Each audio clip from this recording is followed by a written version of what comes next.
Welcome back to our channel. మేమున్న ఏరియాలో ఈరోజు బర్ఫ్ పడిందనమాట. సో ఫస్ట్ టైం సిమ్లాలో బర్ఫ్ పడింది ఈ ఇయర్. నేను వాట్సాప్ చూస్తుంటే ఇక్కడున్న వాళ్ళు స్టేటస్ పెట్టుకున్నారు బర్ఫ్ పడింది అని. అయ్యో బర్ఫ్ పడిపోయింది, అయ్యో నేను మిస్ అయ్యాను అని చెప్పేసి చాలా బాధపడ్డాను. తర్వాత నాకు కాల్ వచ్చింది, ఇక్కడ నాకు ఒక ఫ్రెండ్ ఉంటే తను ఫోన్ చేసిందనమాట. అలా నేను బయటకు వచ్చి చూసేసరికి ఎంత చక్కగా పడిపోతూ ఉంది. కానీ చీకటిగా ఉంది, నేను ఎటు వెళ్ళలేని పరిస్థితి, లైట్ కూడా లేదు మా వీధిలో.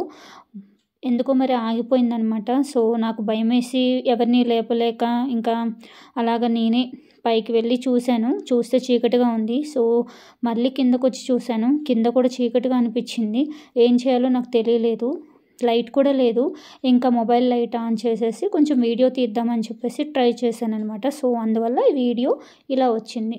మొత్తానికైతే చాలా హ్యాపీ అనిపించింది. చాలా రోజులు కాదు, చాలా సంవత్సరాల తర్వాత నేను మళ్ళీ బర్ఫ్ చూశాను అనమాట. అంటే ఇంటిలో ఉన్నప్పుడు ఇంటి మీద పడటం. బర్ఫ్ కూడా చాలా అంటే చాలా గట్టిగా, అసలు మనం ఏ షేప్ చేస్తే ఆ షేప్ అయిపోతుంది. గడ్డ కట్టేస్తుంది, గట్టిగా పడుతుంది ఇదంతా మంచు. అంటే ఒకప్పుడు ఉత్తరాఖండ్లో ఉన్నాము, ఒక 6-7 ఇయర్స్ బ్యాక్. అప్పుడు ఇట్లాగే మంచు పడింది ఇంటి మీద. అక్కడ కూడా సేమ్ ఇదే 0- డిగ్రీస్లో వెళ్ళిపోతుంది. ఇంకా అప్పుడు చూశాను, నెక్స్ట్ ఇప్పుడు చూడటం. ఇంకా ఎర్లీ మార్నింగ్ లేకలేదులేండి, 8:30 అనమాట. 8:30కి అలాగా పిల్లల్ని తీసుకొని నేను మా ఇంటి పైకి అయితే వచ్చాను. చూస్తే ఇక్కడ అక్కడక్కడ కొంచెం పడి ఉంది. పక్కన ఉన్న టెర్రస్ల మీద అయితే ఫుల్గా ఉంది, ఆ చెట్ల మీద ఇంకా కొండల మీద. అప్పటికి 8:30 అయిపోయింది కాబట్టి కొంచెం కరిగిపోయింది.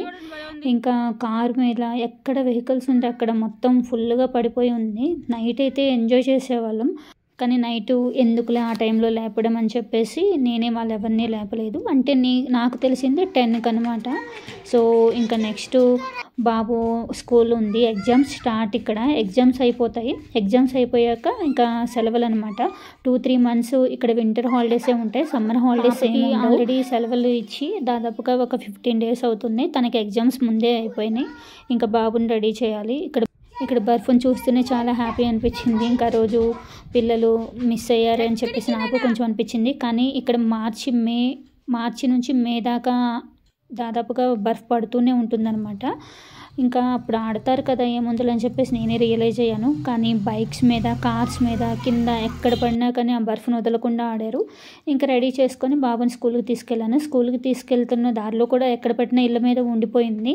ఎండ వచ్చిన దగ్గరేమో కరిగిపోయింది, ఎండ రాని దగ్గరేమో అలాగే ఉందన్నమాట. ఇంకా తనకి టైం అయిపోయింది కాబట్టి అలా వెళ్ళిపోయాము స్కూల్కి. సో స్కూల్కి 18 నుంచి ఎగ్జామ్స్ అయిపోతాయి. ఇంకా వాడికి కూడా వింటర్ హాలిడేస్ 2 months అనమాట. మళ్ళీ ఫిబ్రవరి ఎండింగ్లోనూ ఫిబ్రవరి స్టార్టింగ్లోనూ స్కూల్ ఓపెన్ అవుతుంది. నాకు తెలీదు, కానీ సైడ్స్కి ఇళ్ళలో చూస్తుంటే ఎంత బాగా మంచు పడి ఉందో. ఇదంతా కూడా నేను ఆల్రెడీ వీడియో అప్లోడ్ చేశాను, ఎవరైనా చూడకపోతే మా ఏరియా అని చెప్పేసి వీడియోని మన ఛానల్లో అయితే అప్లోడ్ చేస్తాను. ఖచ్చితంగా చూడండి, చాలా బాగుంటుంది. ఇంకా నెక్స్ట్ ముందున్న రాను రోజుల్లో బర్ఫ్ పడి మా సిమ్లా మేమున్న ప్రాంతం ఎలా ఉంటుందో మీకు చూపిస్తాను. చాలా అంటే చాలా బాగుంటుందండి. ఖచ్చితంగా ఎవరైనా టూరిజం చేయాలనుకునే వాళ్ళు ఈ టైం నుంచి మార్చి టైం దాకా చాలా అంటే చాలా బెస్ట్ ఆప్షన్. ఎవరైనా రావాలనుకుంటే సిమ్లా ఈ టైంలో అయితే టూర్గా రావచ్చు. సో ఇది అనమాట టోటల్ వీడియో. ఇది వచ్చేసరికి సిమ్లా మెయిన్ సిటీలో పడిన బర్ఫ్. మా దగ్గర కూడా ఓపెన్గా ఉంటే బాగా కనపడి ఉండేది, కానీ అన్ని చెట్లు ఇల్లులు ఉండబట్టి కొంచెం తక్కువగా కనపడింది. సో ఇది టోటల్ వీడియో నచ్చితే ఖచ్చితంగా లైక్ చేయండి, కామెంట్ చేయండి, సబ్స్క్రైబ్ చేయండి.